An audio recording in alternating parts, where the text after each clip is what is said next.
दोस्तों, हम अपने वार्डरोब में अपने कपड़ों के साथ साथ बहुत सारी ज़रूरी चीज़ें रखते हैं। इसलिए वार्डरोब को रेगुलरली क्लीन करना और उसे ऑर्गेनाइज करना बहुत ज़रूरी होता है।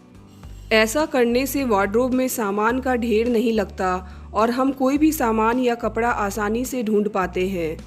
वार्डरोब को क्लीन करना या ऑर्गेनाइज रखना कोई रॉकेट साइंस नहीं है, बस हमें इसमें कुछ बातों का ध्यान रखना होता है। वार्डरोब को अंदर और बाहर दोनों से साफ करना ज़रूरी होता है। बाहरी सरफेस को साफ करने के लिए मैं सबसे पहले झाड़ू से डस्टिंग कर लेती हूँ। दोस्तों, आप एक सूखे कपड़े से भी डस्टिंग कर सकते हैं।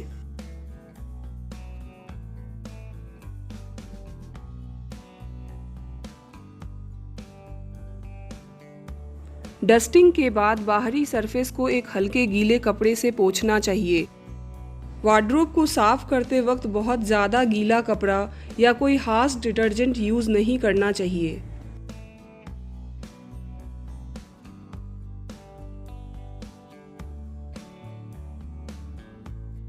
इससे आपके वार्डरोब के लैमिनेशन के खराब होने का डर नहीं रहता।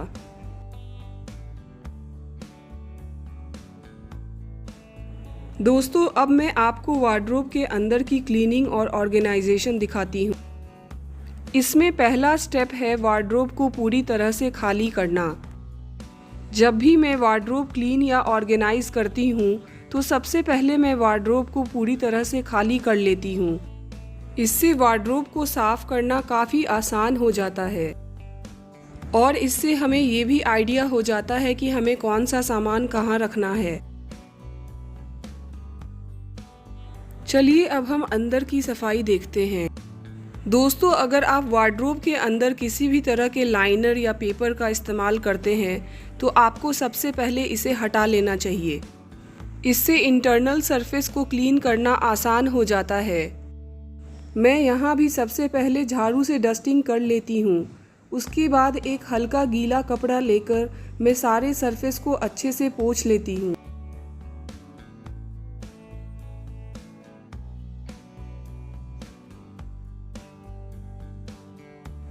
दोस्तों, वार्डरोब में कुछ भी रखने के पहले यह सुनिश्चित कर लीजिए कि वार्डरोब अच्छी तरह से सूख गया हो और उसमें किसी भी तरह की नमी ना बची हो। दोस्तों, वार्डरोब को क्लीन करने के बाद मैं ऊपरी सतह और अंदर के सरफेस पे न्यूज़पेपर बिछा देती हूँ। इससे वार्डरोब जल्दी गंदा नहीं होता और सरफेस पे कम गंदगी बैठती है।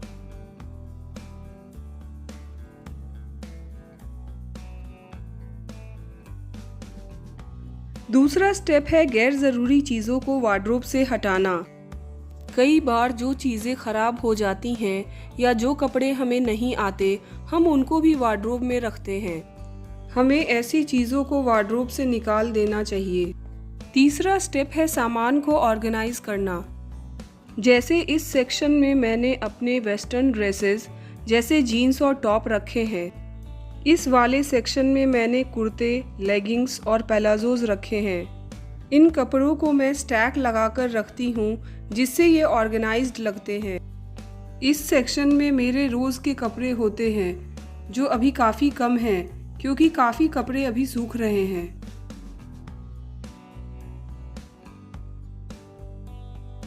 दोस्तों, इन बास्केट्स में मैंने अपने स्टॉल्स, दुपट्टे, सॉक्स और मास्क रखे हैं।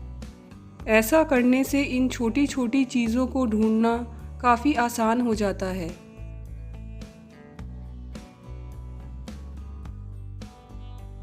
दोस्तों, ये सेक्शन मेरे हस्बैंड के कपड़ों के लिए है।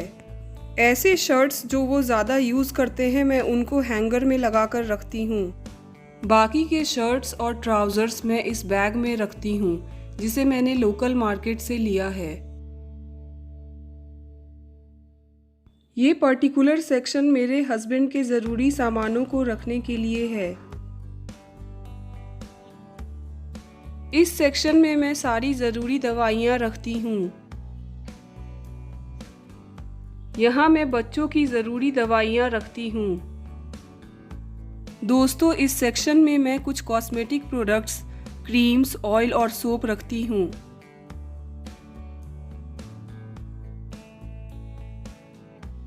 दोस्तों, इस वार्डरोब में मैं अपने बच्चों के कपड़े और कुछ ज़रूरी सामान रखती हूँ। इसको भी मैंने पहले वार्डरोब की तरह ही क्लीन किया है। इस सेक्शन में मैंने अपनी कुछ चुनी हुई साड़ियाँ और ड्रेसेस रखे हैं। ये सेक्शन मेरे बेटे के कपड़ों के लिए है। इसमें मैंने उसके एक जैसे कपड़े साथ में स्टैक लगाकर रखे हैं, जिससे कपड़ा ढूंढना काफ़ी आसान हो जाता है। जीन्स, शर्ट्स और टी शर्ट्स को मैंने अलग अलग रोज में लगा रखा है। इसी तरह मैंने अपनी बेटी के कपड़ों को भी अरेंज किया है।